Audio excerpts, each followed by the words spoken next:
자, 이번 시간은 지브러시 동영상 강좌 첫 번째 시간입니다. 본 교재에서 3D Max와 지브러시로 다양한 모델링을 하는 과정을 다루고 있는데요. 지브러시는 3D Max에서는 불가능한 매우 섬세하고 디테일한 모델링을 할 수 있도록 도와줍니다. 3D Max를 처음 접하고 다시 지브러시를 접하게 되면 굉장히 생소한 인터페이스 때문에 좀 낯설 수가 있는데요. 첫 번째 시간에는 지브러시의 구성, 어, 주로 사용하게 될 메뉴, 그리고 인터페이스를 어떤 식으로 변형하고 자기에 맞게 사용할 수 있는지 알아보는 시간을 갖도록 하겠습니다. 자, 첫 번째로 지브러시는 맨 처음 실행 화면이 이렇게 되어 있습니다. 자, 보여진 화면이 지브러시의 첫 실행 화면인데요. 지브러시 센트럴이라는 사이트에 가보면 매우 많은 정보들이 존재합니다. 자, 한번 들어가 보겠습니다. 각종 작품, 자료, 또 튜토리얼, 작가들의 자기만의 노하우, 포럼에 들어가서 자기의 작품 제작 과정들을 올려가면서 평이나 또 의견, 그런 거를 나눌 수 있습니다. 물론 영어로 되어 있긴 하지만 이미지를 통해서 이해하기 때문에 아주 간단한 영어로도 충분히 소통할 수 있습니다. 참고하시길 바라고요. 자, 다시 한번 이제 돌아가 보겠습니다. 자, 이게 지브러시 인터페이스입니다. 본 교재를 다시 한번 보시면 본 교재에 이렇게 자세하게 설명이 되어 있습니다. 자, 트레이 부분이 있고 이렇게요. 자, 아주 세세한 부분까지 지금 사실 지브러시 부분이나 맥스 부분이 초심자 분들도 이해할 수 있게 가능한 필요한 것들, 가능한 꼭 알아야 될 것들은 설명을 최대한 많이 해놨습니다. 아무래도 지브러시가 조금 더 생소한 인터페이스를 가지고 있고 새로운 기능들이 많기 때문에 동영상 강좌는 지브러시에 조금 더 치중되어 있음을 알려드리겠습니다. 자, 보시면 이렇게 책에도 각 메뉴들이 다 설명이 되어 있죠. 책을 지금 보신 분들이면 아마 어느 정도 다 인지하고 계실 거라고 생각합니다. 자, 이렇게요. 자, 이제 실제로 가보겠습니다. 자, 이렇게 인터페이스가 구성되어 있을 때 옆에 있는 화살표를 보시면 이렇게 표시가 되어 있습니다. 여기를 클릭하시면 이렇게 나오게 됩니다.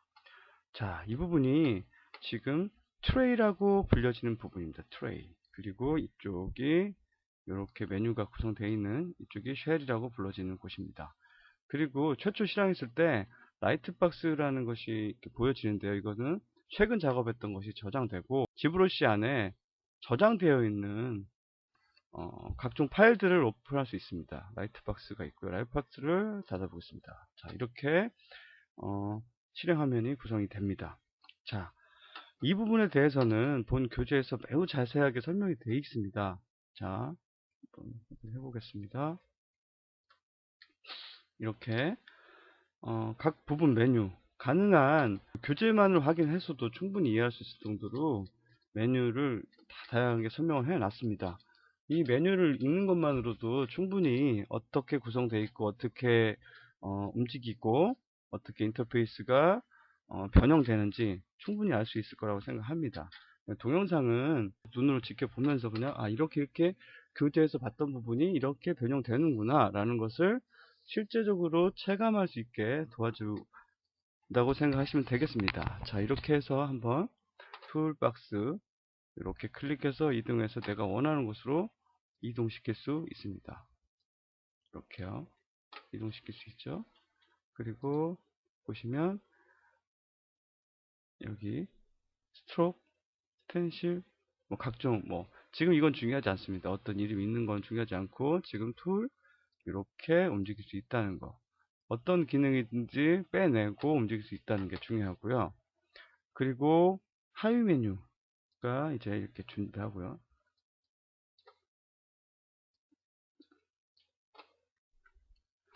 자, 이렇게 이동시킬 수가 있고요. 자, 또 다른 메뉴들을 확인해 보겠습니다. 자, 이제 기본적으로 메뉴를 좀 확인하기 위해서 여기서 스표를 하나 만들어 보겠습니다. 스피어를 만들어내고 나서 에디트 버튼을 눌러야만 작업이 가능하고요. 에디트 오브젝트 단축키는 T입니다. 자, 근데 이걸 클릭하지 않으면 계속 그냥 생성만 되고 작업을 진행할 수 없습니다. 자, 컨트롤 N에서 뉴 하시고요. 만들고 에디트 누르면 이렇게 이제 작업할 수 있게 이제 준비가 됐습니다. 자, 이렇게 되면은 이제 하위 메뉴들이 생성이 되죠. 자, 이 상태에서 내가 원하는 인터페이스를 조금 구성을 바꾸고 싶다. 근데 여기에 많은 인터페이스가 새로 준비가 되어 있습니다. 지브러시 안에 기본적으로. 그래서 이렇게 가보시면 컬러, 좀 내가 편한 컬러를 찾을 수 있고요. 이렇게요. 이렇게요. 그리고 이제 구성. 어떻게 메뉴가 바뀌고 이제 필요한 메뉴들을 지금은 처음 접하신 분이라면 사실 기본적인 상태에서 메뉴를 빨리 이해하는 게 중요한데, 시간이 지나면 본인이 빨리빨리 찾고자 하는 또 자기가 편한 인터페이스가 있습니다. 그것을 좀 찾아서 작업할 수 있습니다. 자, 그리고 가보시면 이제 이것을 저장을 할 수 있는데요. 커스텀 UI에서 이제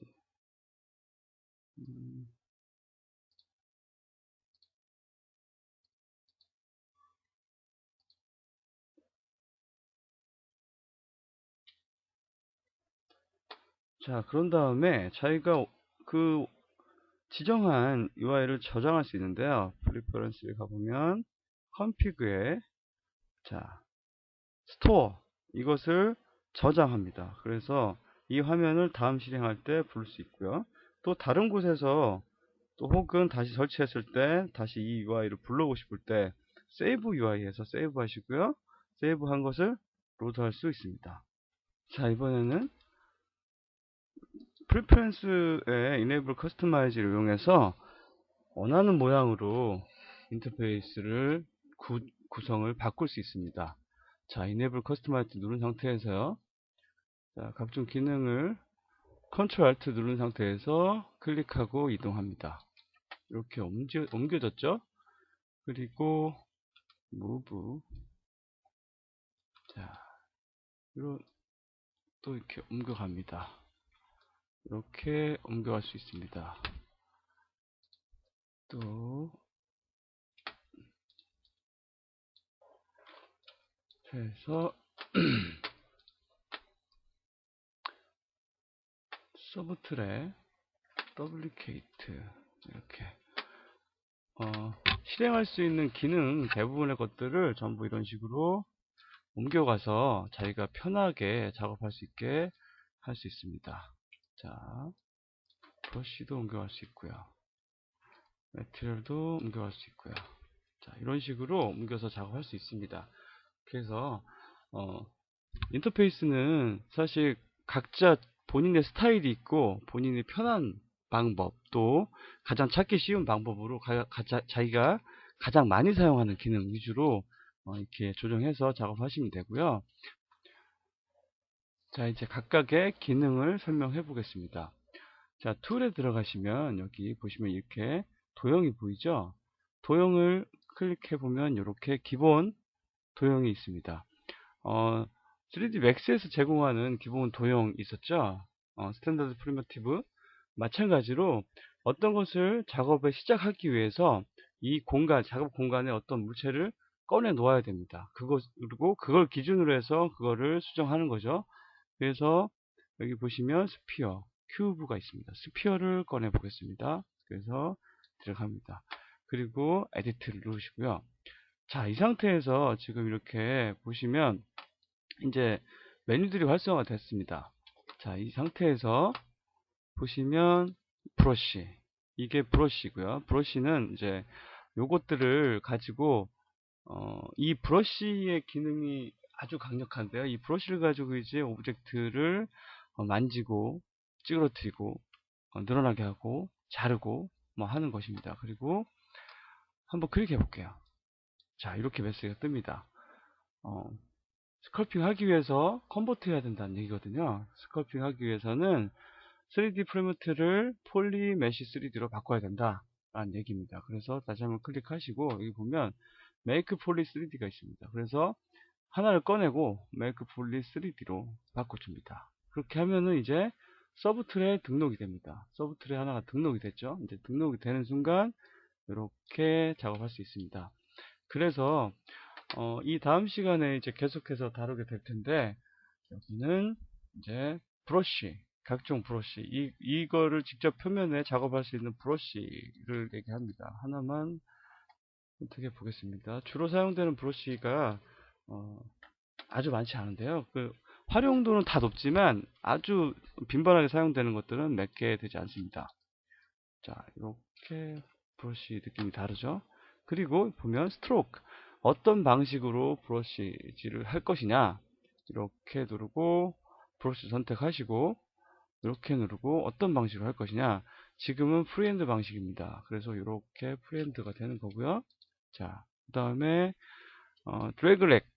자, 사각 그냥 드래그해서 찍어내듯이 이렇게 클릭하고 크기를 조정한 다음에 떼면은 모양이 완성이 되죠. 이렇게 됩니다.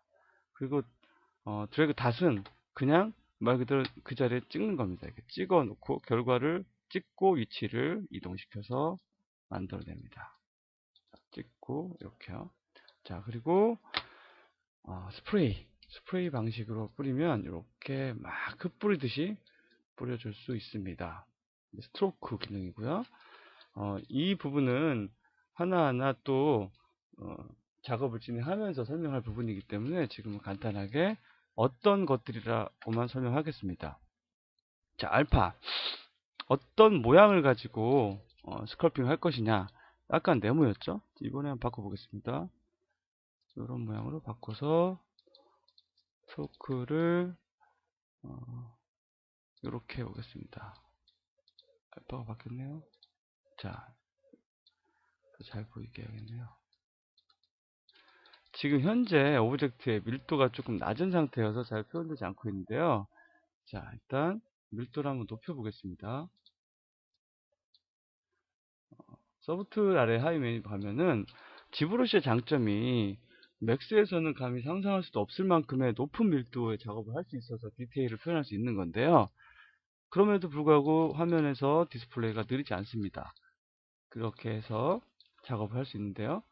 지오메트리에 가면 디바이스 나눠줘서 3D Max에 터보 스무스를 넣어서 부드럽게 표면을 만드는 거랑 마찬가지입니다. 근데 훨씬 더 고밀도의 작업을 할 수 있다는 거죠. 자, 디바이드를 4번 나눴습니다. 그리고 이렇게 찍어 보겠습니다. 자, 이렇게 찍었습니다. 잘 안 보이시나요? 지금 보시면 여기 인센터티 이렇게 엎어서 강도를 높게 하겠습니다. 자, 이렇게 다른 걸 해볼까요? 이렇게 이게 잘 보이네요. 이렇게 이거서 이렇게 알파를 적용해서 어떤 모양을 가지고 스컬핑을 할 것이냐. 근데 사실 이것이 어떤 장식을 넣거나 무늬를 넣을 때 매우 유용하게 작업합니다. 이거를 3D Max나 기본적인 여타 3D 툴에서 만들어낸다고 하기에는 너무 어려운 일이거든요. 근데 이것이 디테일을 이렇게 추가한 다음에 이것을 노멀 맵을 뺀다든지 디스플레이스 맵을 이용해서 디테일을 가져가면 월등히 퀄리티가 높은 작업을 해낼 수 있습니다. 자, 텍스트 맵은 말 그대로 이미지고요. 필요한 이미지 작업이고, 이 이미지는 나중에 텍스처를 입힐 때 여기서 가져온 이미지를 이 표면에 텍스처 입힐 수 있게 해줍니다. 자, 그리고 이 부분이 매트리얼이고요. 3D Max에서도 재질이 있죠, 매트리얼이. 그래서 이 만들어진 오브젝트를 어떤 질감으로 보여주게 할 것이냐 그를 결정하는 곳입니다. 두 가지의 매트리얼이 존재하고요.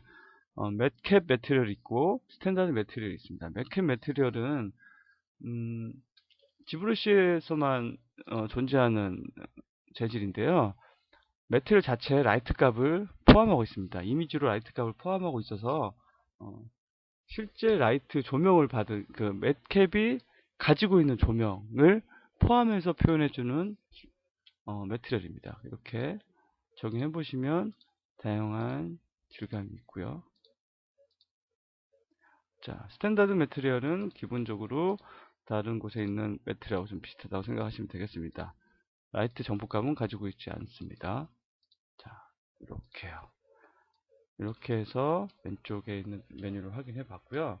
그리고 이제 칼라, 이렇게 이 창 보면은 칼라 창 이렇게 있습니다.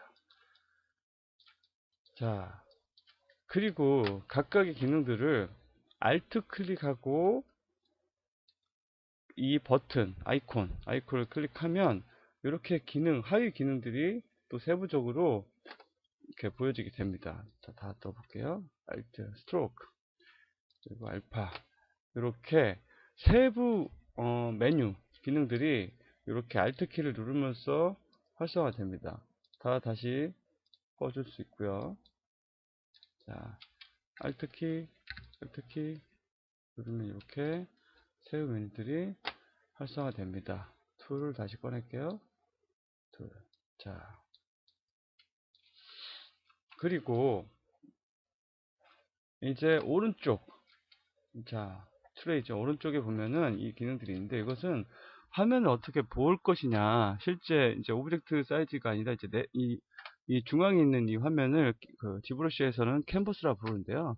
이것도 맥스와 마찬가지로 내비게이션에 관한 툴입니다. 그래서 뭐 캔버스 자체를 줌 키우고 스트로크 하고 근데 사실 요거 쓸 일은 거의 없다고 보시면 됩니다. 거의 이거 뭐 캔버스를 이동하거나 할 일은 실제 작업할 때는 거의 발생하지 않으니까 크게 신경 쓰지 않으셔도 됩니다. 그리고 퍼스펙티브 누르면 입체적으로 볼 수 있게 도와주고요. 플로어, 바닥, 바닥이 그러니까 바닥을 중심으로 작업하기 편리하게 하기 위해서 어떤 곳에 바닥을 기준으로 해서 물질을 만들 수 있기 때문에 그 바닥을 디스플레이하고 작업할 수 있게 도와줍니다. 자, 그리고 자, 이것은 줌 익스텐처하고 마찬가지인데요. 3D 맥스에서 화면을 작업하다 보면 이렇게 이동하고 이렇게 이동하고 이렇게 이동하고 하다 보면 지금 그것들이 내가 원하는 곳에 있지 않을 때가 있거나 다시 정렬하고 싶을 때가 있습니다. 그럴 때 프레임 버튼을 누릅니다. 그런데 이것도 단축키 F로 가능합니다. 단축키 F를 누르시면 되고요. 오브젝트 바닥에 클릭하고 그냥 돌리면 자동으로 회전이 됩니다. 이게 오브젝트를 회전하는 게 아니고요. 지금 화면을 돌려보고 있는 겁니다. 오브젝트를 직접 시키고 있는 게 아니고요. 그래서 화면을 이렇게 돌려가면서 앞면도 작업할 수 있고 뒷면도 작업할 수 있고 이렇게 해야 되니까 이렇게 앞면도 작업하고 뒷면도 작업하고 그리고 현재 지금 뭐 다 아시겠지만 스컬핑 툴을 사용할 때는 타블렛을 사용하는데요. 타블렛이 없어서는 정교한 작업이 불가능합니다. 그래서 타블렛 펜으로 지금 하고 있는데요. 오브젝트에 직접 대면은 스컬핑이 돼버리고요. 오브젝트 바깥을 대고 돌리면은 이렇게 오브젝트가 회전이 됩니다. 오브젝트 화면이 회전이 돼서 볼 수 있죠. 화면을 뒷면과 옆면을.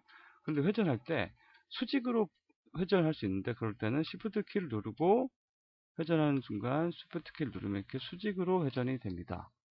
수직으로 90도 계속 90도로 돌릴 수 있는 거죠. 이게 지브러시는 탑뷰, 프론트 뷰, 뭐 레프트 뷰 이런 것들을 제공하지 않기 때문에 정확한 정측면, 윗면 이런 것을 보기 위해서 이런 기능을 제공하고 있습니다. 그리고 자, 지금 제가 화면을 오브젝트를 이렇게 내비게이션 패닝하고 있습니다. 이것은 Alt 키를 누른 상태에서 바닥을 누르고 타블렛으로 바닥을 누르고 이렇게 하면은 패닝이 됩니다. Alt 키를 누르고 패닝. Alt 키를 떼고 그냥 화면을 누르면 돌리면 이렇게 회전 이렇게 됩니다. 처음 어떤 프로그램을 접했을 때 가장 중요한 게 익숙하게 화면을 회전하고 패닝하고 줌하고 그래서 작업을 원활하게 하는 건데요. 실제 메뉴는 학습하면 어디 있는 것을 하나씩 중요한 것들을 따라서 찍어가면서 하기 때문에 더 빨리 익숙해질 수 있습니다. 그런데 앞으로도 지금 계속 반복될 일인데 오브젝트 내비게이션 한다던가 오브젝트를 마스킹 한다던가 그룹 지어서 사라지게 한다던가 이런 것들은 손에 습관처럼 익어야 됩니다. 그래서 자 이렇게 이런 것들이 근데 지금 타블렛으로 사용 하지 않으셨던 분들은 좀 이게 처음에 좀 익숙하지 않거든요. 많은 연습이 필요합니다. 계속해서 이렇게 그냥 뭐 켜놓고 구 하나 열어놓고 계속해서 이렇게 돌려보시면서 작업하시는 게 좋습니다. Alt, Alt 키 누른 상태에서 이렇게 패닝 됩니다. 그리고 이제 중요한 게 확대할 때 Alt 키를 누른 상태에서 이렇게 누르고 떼면서 타블렛 펜을 위아래로 드래그 하시면 이렇게 확대 축소가 됩니다. 자, Alt 키 누르고 패닝 합니다. Alt 키를 뗍니다. 그럼 이렇게 줌 인아웃이 됩니다. 자, 다시 해볼게요. 그냥 아무것도 누르지 않은 상태에서 회전합니다. Alt 키 누르고 패닝 합니다. Alt 키 누른 상태에서 패닝 동시에 Alt 키를 뗍니다. 이렇게 확대 축소할 수 있습니다. 그리고 어떤 위치에 갔을 때 중앙에 다시 정렬하고 싶다. F 눌러서 정렬할 수 있습니다. 현재 상태에서는 지브러시를 처음 다루신 분들한테 가장 중요한 기능일 수 있습니다. 이렇게 해서 작업할 수 있고요. 자, 이 윗부분에 보면은 이제 에디트 버튼이 있고 에디트 버튼에서 스컬핑 한다고 했죠. 그 스컬핑 할 때 보시면 이제 강도. 자, 여기 보면 RGB가 클릭되어 있을 때는 래핑 컬러를 칠할 수 있다는 얘기고요. 자, 매트리얼을 입힐 수도 있습니다. 부분. 그리고 이게 켜져 있어야만 스컬핑이 가능한 거고요. 이게 다 꺼져 있으면 어떤 것도 영향을 받지 않습니다. 그래서 스컬핑만 하고자 할 때는 애드 버튼을 누르고 이렇게 스컬핑 합니다. 자, 그리고 이렇게 된 오브젝트의 밀도를 확인하거나 실제 이거의 표면에 이것도 3D 맥스와 마찬가지로 엣지 구성이 어떻게 되는지 확인할 수 있는데요. 폴리 프레임 버튼입니다. 폴리 프레임 버튼 보면은 이렇게 확인할 수 있습니다. 밀도가 굉장히 높죠? 이렇게 볼 수 있습니다. 그리고 이렇게 볼 수 있습니다. 자, 이렇게 지금까지 지브러시의 기본 기능, 어떤 기능들이 있는지, 그리고 어디서 작업하는지 아주 기초적인 것만 알아봤고요. 지금 단계에서는 아까도 말씀드린 것처럼 메뉴를 찾아다니는 것보다 메뉴를 원하는 곳에 이동하고 어떤 메뉴를 클릭했다 그곳에 무엇이 있고 그 무엇이 있는 것을 어떻게 활용했고 그리고 스컬핑 하기 위해서는 어떤 버튼을 켰고 그리고 내가 스컬핑을 자유롭게 하기 위해서 Alt 키를 이용하고 타블렛 펜을 이용해서 어떻게 자유롭게 화면을 이동하는지 여기까지 연습이 되면 되겠습니다. 자, 다음 시간에는 이제 스컬핑 자체에 대해서 브러쉬를 어떻게 이용하고 표면의 스컬핑을 어떤 식으로 하는지 그리고 중요하게 사용되는 브러쉬들은 어떤 것들이 있는지 그것들을 알아보도록 하겠습니다. 수고하셨습니다.